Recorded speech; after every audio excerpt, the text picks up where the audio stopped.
Okay, good afternoon, good morning, and good evening from wherever you're watching. My name is Emma Kechitiwa. Thank you for joining us and thank you for watching VCTV.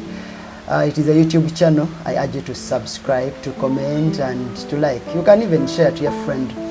Joining me today is a presidential aspirant, Nasa Kakumba. He wants to be the president of Uganda. Of course, he has a lot in store for you.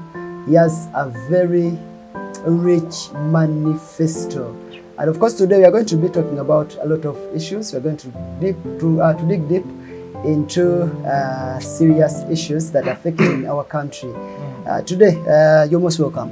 Thank you so much, Stiwa, for hosting me. I appreciate your team that you work with and the efforts that you're putting towards making sure that Ugandans get not only a message but a right message that can propel this country forward. Okay. Someone watching you wants to know who is Nasa Kakumba and what compelled him to desire that very big seat in the country. Well, I've been around, but to start with, Nasa Kakumba is a married man, officially married. He's an author. I'm an author. I've written a number of books. I'm a publisher. I run a publishing firm. I'm a leader. In fact, I have a degree in leadership and governance from Makerere University. I was once the president of the Book Forum of Uganda. I was a chairman board of Palace Cooperative. I've been around. I sit on a number of boards and committees of number of organizations, and generally I'm into business. Okay. So I think I have what it takes to be president. Not only that, but I do have the ideological background, the issues, the ideals that are very instrumental in making a contribution towards the governance of this country. Okay. Yes. That is the kind of a person that I am with today. He has been a leader. I think he knows what it takes to be a leader. Well, you see, I'm a philosopher. A philosopher is a thinker. A philosopher is a person who invents new ideals, new ideas.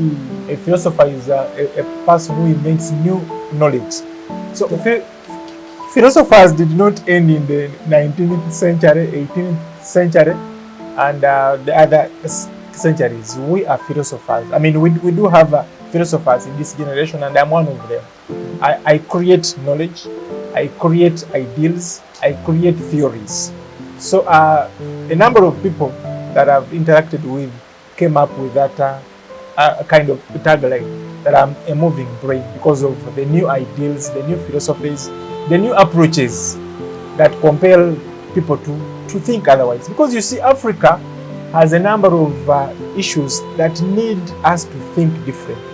Of course, we've been around this continent. This African continent has been around for so many years. In fact, it is said that it is the oldest continent on the globe. But a number of challenges have impeded, let me use that word, a number of challenges have impeded the growth of Africa. And I think for us to overcome some of those challenges, we need to think differently. We need to go beyond the conventional wisdom. I normally tell people that most of the presidents of Africa, including ours here in Uganda, use the elementary wisdom of the 18th century to attempt to solve 21st century problems. Which is a bit impossible. It's impossible. And that is how we have been, gotten into this cycle. It is a cycle. We are really literally going back and forth, and we can never move forward unless we engage in new knowledge. We think differently. I've always been telling people, and some of you people who did history, you know that there was a French Revolution. And in the French Revolution, there were people who were called foot soldiers, like we have them now. And they were also philosophers. And a question is always posed: which of these people made the biggest contribution towards the success of the French Revolution? Is it the foot soldiers or the philosophers? But we all agree that the philosophers played a very key role in guiding the approaches of the foot soldiers. The thinkers are always few, but they are very, very instrumental in making sure that they come up with a right course of direction to guide the foot soldiers. Now, that is where we are as a continent. That is where we are as a country. There are few of us who are thinkers. You know, being a thinker takes a little bit of time and understanding what exactly needs to be done in a certain community and the society. So I am glad that I'm among them. So as a country, do we need foot soldiers or we need thinkers? We need both. We need both. We need the foot soldiers survive without thinkers? I don't think. You see, in Uganda there is a saying which literally means that too many rats cannot successfully dig for themselves a hole if they do not have a leader. Amamesa amangi tegeseera bunya nga tekuli mukulembeze. Too many rats. But you see, it is not even just a leader. The leader is supposed to be ideologically grounded. You need to know where you're taking the people. You see, in leadership, we define a leader as a person who shows the way. He knows the way. First of all, he knows the way. He shows the way. And he goes the way. So if you want to be a leader, you're supposed to know the way. The way. Then you're supposed to show what you know. You show the way. Then after, you go the way. You show those that you lead exactly the way. You know where you're going. You show them and you move with them. So it is very dangerous for a leader not to know the way. Exactly. Because you see, you will be leading people to nowhere.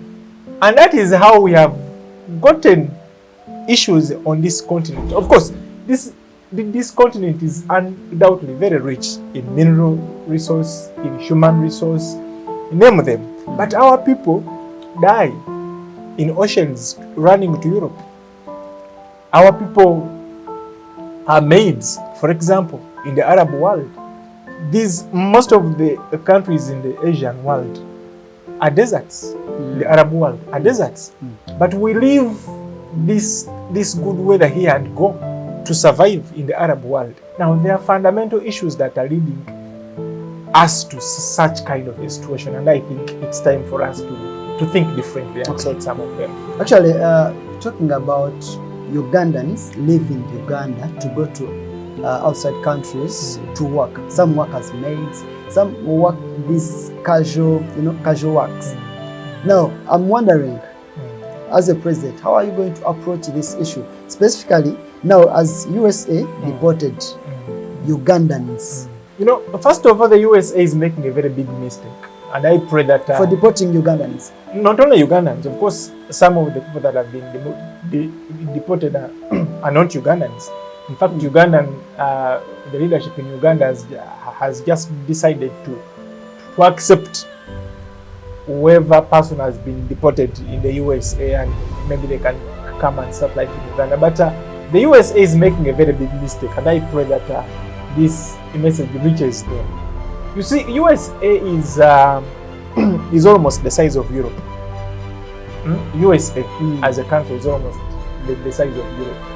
Europe has 740 million people, and USA has 330 million people. Almost. You understand? USA is almost the geographical size of Europe, but it has 330 million people.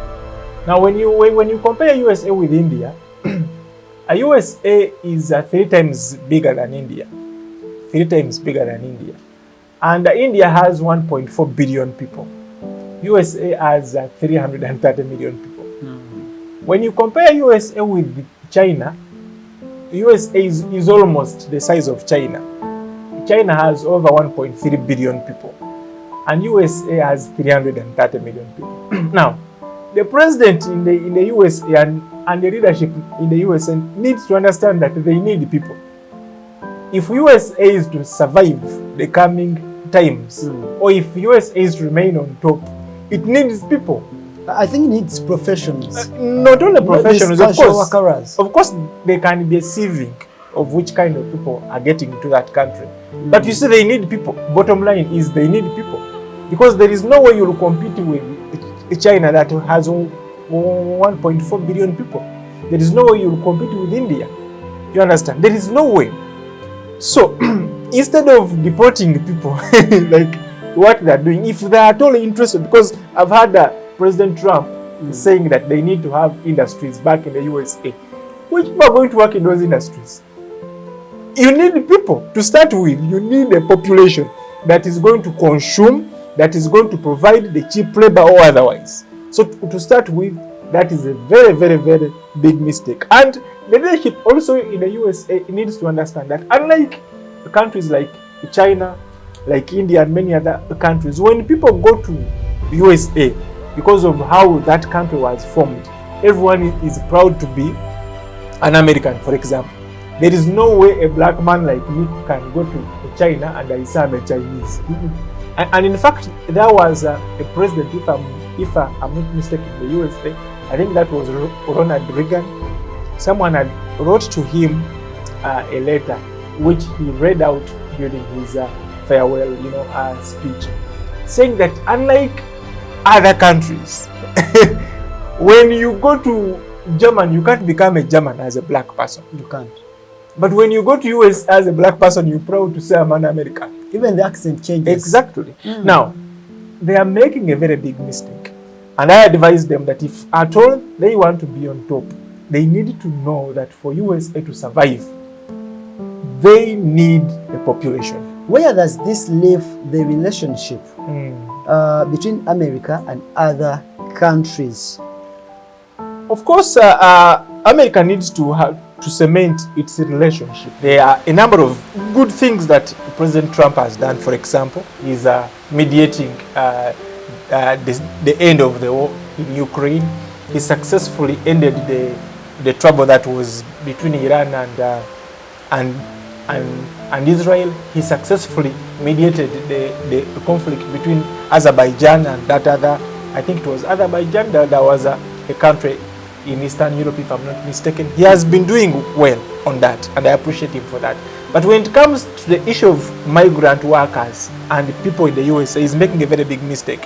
I've been watching documentaries showing so many places in Europe that a number of houses that no longer have people, a number of ghost towns. People have left those places. So if you want to compete on the global market strategically, you need people. You see, there was a time the Chancellor of Germany had to open up for people to come from Syria to come into Germany because the country was to fall into a crisis. So before America falls into that crisis, like I said, the people the USA is competing with, the economies that threaten its existence on the top, China, India, for example, have a big population. You need to cement that. You need to make sure that you have a population. Yeah. Let's look at Uganda. Uganda accepted all those that were deported to come to Uganda. Where does it leave Uganda economically and Uganda, the leadership in Uganda is for, I'm using the word gambling. Because you see, Mr. Museveni, yes, and I'm using it rightly. Okay. Mr. Museveni wants to buy loyalty. Because here, domestically, some of us are saying that he's an incompetent man. He has been given an opportunity to be a president of this country for over 40 years, and all he has demonstrated is incompetency. And I'm saying this again. All the 40 years that have been given to Mr. Museveni to lead this country can be rounded up by saying that they've been full of incompetency. And the internal strife, the generational issues that are affecting us here in Uganda, where we are saying that we can no longer accept to be led by someone who is 80 years of age and, in my opinion, is now ideologically bankrupt. And I'm using these words, without any kind of fear or contradiction. I can say that he's ideologically what? Bankrupt. So instead of the USA and other powers joining us, for example, joining the pain that Ugandans are going through. Of recent, one of my mechanics got an accident, and when he got an accident, he was rushed to Mulago. He couldn't get treatment. A young man of around 29 years. He's almost on the verge of losing his life. Now that is what we are having as a country. And many of our people in Uganda, most especially people who are in our ages and below, are saying enough is enough. So Mr. Museveni is trying to bribe loyalty. Kwegula. Through Exactly. Accepting whatever is coming through. I don't think that there is anything the deportees have to enjoy here in Uganda.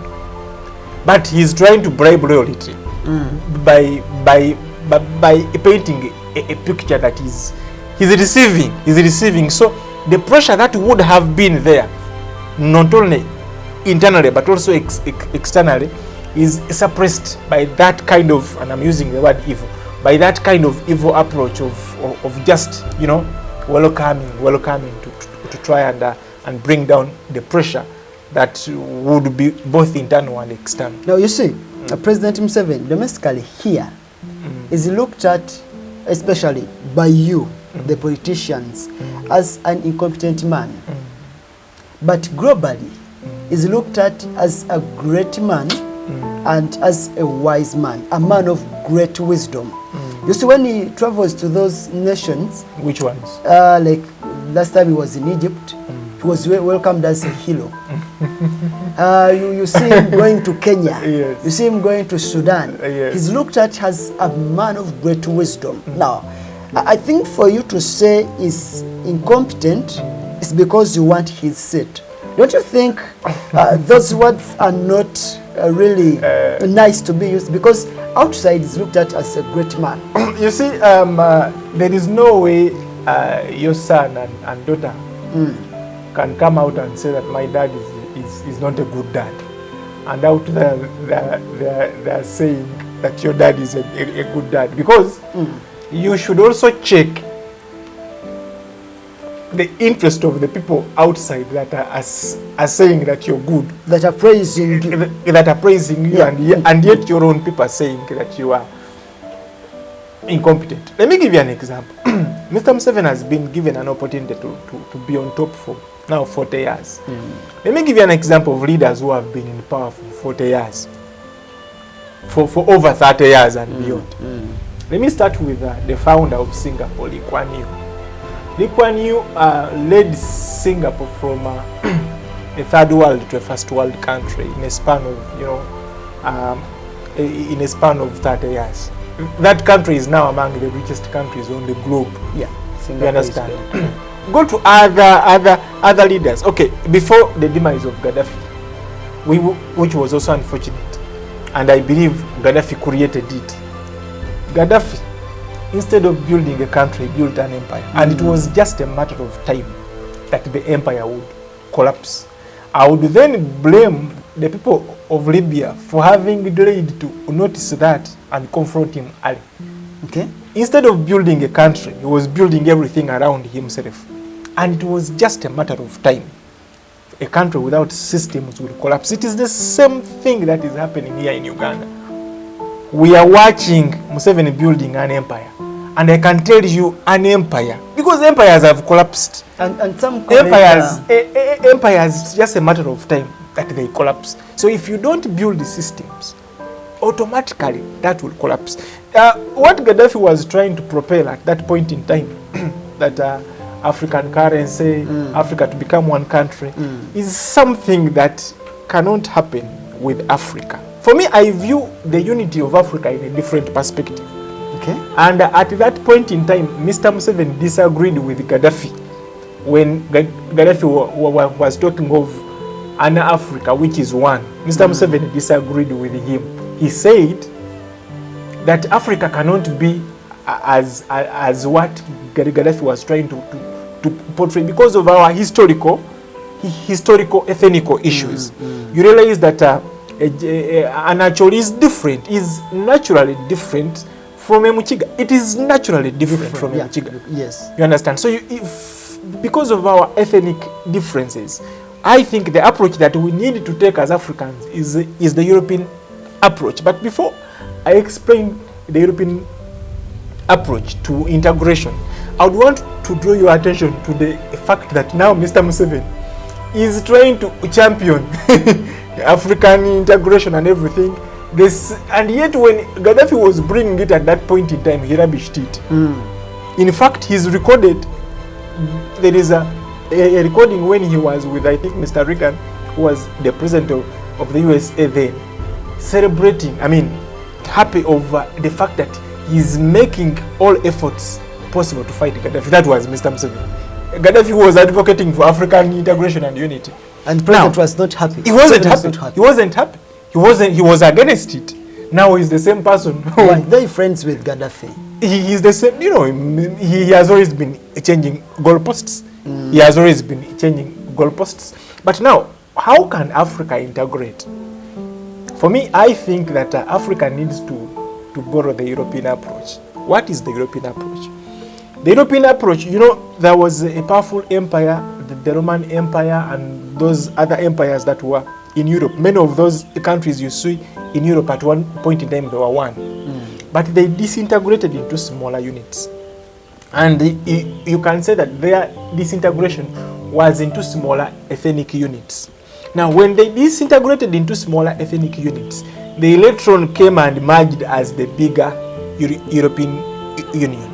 But when behind this one knows that we are Danish, we are Scottish, we are French, we are, you understand? Because there is no way you will solve internal ethnic national strifes. They happen everywhere. Of recent, I think in the 90s, it is not recent. In the 90s, Yugoslavia was a power. It was one of the powerful countries in Europe. It was a bigger unit. Yugoslavia disintegrated into smaller countries. Serbia, Macedonia, you know, Croatia. It disintegrated into smaller 7 countries. You understand? So, but their disintegration was ethnical. Ethnicities disintegrated. But when they disintegrated, now they settled back to sort their internal issues as a people. As a people. As the Croatian, as the Serbs, as those from Macedonia. They disintegrated to sort their internal issues. But that, again, does not stop the bigger integration of, for example, European Union and the rest.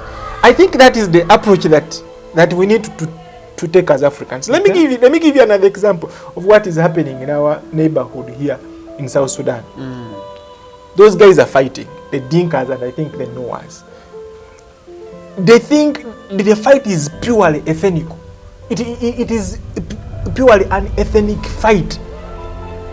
And you cannot solve an ethnic fight. How are you going to sort it? This one is a Dinka. The fact is a Dinka. And the other one is a Nuer. And you can't change it. You can't change it. You can't change it. And those, we are literally funding, or we are literally supporting the factories that manufacture weapons in Europe elsewhere to fight our ethnic wars. First of all, I disagree with the way Africa was cut into pieces. Because you realize that the way Africa was cut, it put a Muchiga in the same country with a Karamojong, who has totally no historical or ethnical kind of attachment. That is not the way Europe was cut into pieces. I mean, that the disintegration of Europe was purely people of almost a common identity. So if Africa, in my opinion, if Africa is to unite again, we need to revise our colonial boundaries, not just opening up them like some people think, but we need to form new countries. Africa, let me say this again. Africa needs to form new countries. If we fail to agree, and I'm going to push for this discussion immediately after the 2026 election. Because if we are failing to agree as Africans, if we are failing to agree as the Gishu, if we are failing to agree as the Banyankole, as the Baganda, then we better disintegrate. Why am I saying so? Let me give you an example. There is a country called Malta. Malta is one of the rich countries in Europe. Malta is over 700 times smaller than Uganda. Can you imagine? Very small. It's a very small country. But it is very rich. Very rich. Why do we keep being in a block and we are fighting each other? Why? So now when you look at Uganda, we have Yes. so many tribes. We have Yes. Banyankole, Baganda, Bachiga, Batoro. Yes. So many. Now That's right. if you talk about, if you're talking about, you know, each tribe forming its own state or country, it is going to be That is so not what impossible. That's not what I'm talking of. Help us understand what you're talking about. Yes. Before I make you understand that Europe is 3 times smaller than Africa. Africa is big. Yeah. Europe, the entire Europe is 3 times smaller than Africa. Europe has 44 countries. 44 countries. Europe, which is 3 times smaller than Africa, has 44 countries. Now, Africa, which is 3 times bigger than Europe, has 54 countries. Meaning that if we are to cut Africa into agreeable units, we can even form 100 countries. There is development that was cut short when the colonialists came in power. Eventually, countries were going to be formed in Africa if the colonialists did not come. Let me give you an example. There was a very good relationship between Buganda and Busoga. And the entire Bukedi. Buganda had defended Toro against Bunyoro. You understand? There was a cordial relationship whereby maybe if we were to go by that kind of arrangement, you would realize that this entire block of Uganda maybe would have created something like four countries for the better. Because you see, we are having a challenge here in Uganda, for example. So we would get 4 countries from Uganda here. Maybe. You see, the Acholis these days have been complaining about the Baralo being in their land. They're saying Baralo... President is trying to compensate them. Baralo have to leave. When you see the debate of the Langese, they say, for us, the Langese, we want this. When you see now the people from Bali, the Gishus are saying that we the people from Bali want our university. You understand? The same applies to these other parts of Uganda. But the only part that is subdued is unfortunately the central part of Uganda, that is the Baganda. That everything that they fought for is being shared by everyone, and the traditional Baganda have nothing to say. Let me give you an example of the oldest university that we have in the land, Makerere University. Nsibirwa, who was a prime minister in Uganda, was shot. He lost his life over Makerere University. Nsibirwa. That land was donated by the kingdom. The prime minister even lost his life. But are you seeing any recognition of the contribution of Buganda Kingdom to Makerere University? Does Buganda Kingdom even have a permanent board appointment? Because there should be a permanent board appointment, that there should always be someone from Buganda to be on the board of Makerere University. Everything has gone to the dogs, for lack of a better word. So we need, and you see even the ethnic tensions that are continuously increasing in allocation of jobs in the military, in the police, and the rest. You've heard recently the Banyarwanda were coming up as we, the Banyarwanda, we are going to support Mr. Museveni. Now Africa is going to continue in that kind of rat race unless we think differently. And that is what I told you at the first. We need to think differently. If at all we fail to integrate on issues that can make sure that each and every person who is on this piece of geography is contented, then the best approach is to be who we are meant to be naturally. Well, you talked about Banyarwanda coming out to declare their support to President Museveni. Isn't this going to be tribal? Because now if Baganda come up and say, for us, you're going to support this one from Buganda, they're going to support Kakumba because it's from Buganda. Now, from Busoga, there comes up a president saying we are going to support. How is this going to, isn't it going to bring a civil wars in Uganda again? Uganda is only saved by the fact that Baganda are not yet tribal. They welcome everyone. And I pray that the leaders who are in power right now not sit. They're pressing, they could be continuously pressing wrong buttons. The moment Uganda gets tribal, this piece of country can be torn apart and nothing can stop it. So, first of all, I condemn in the strongest terms that ideological bankruptcy that we of the Banyarwanda kind of group, who are they speaking for? Who are they representing?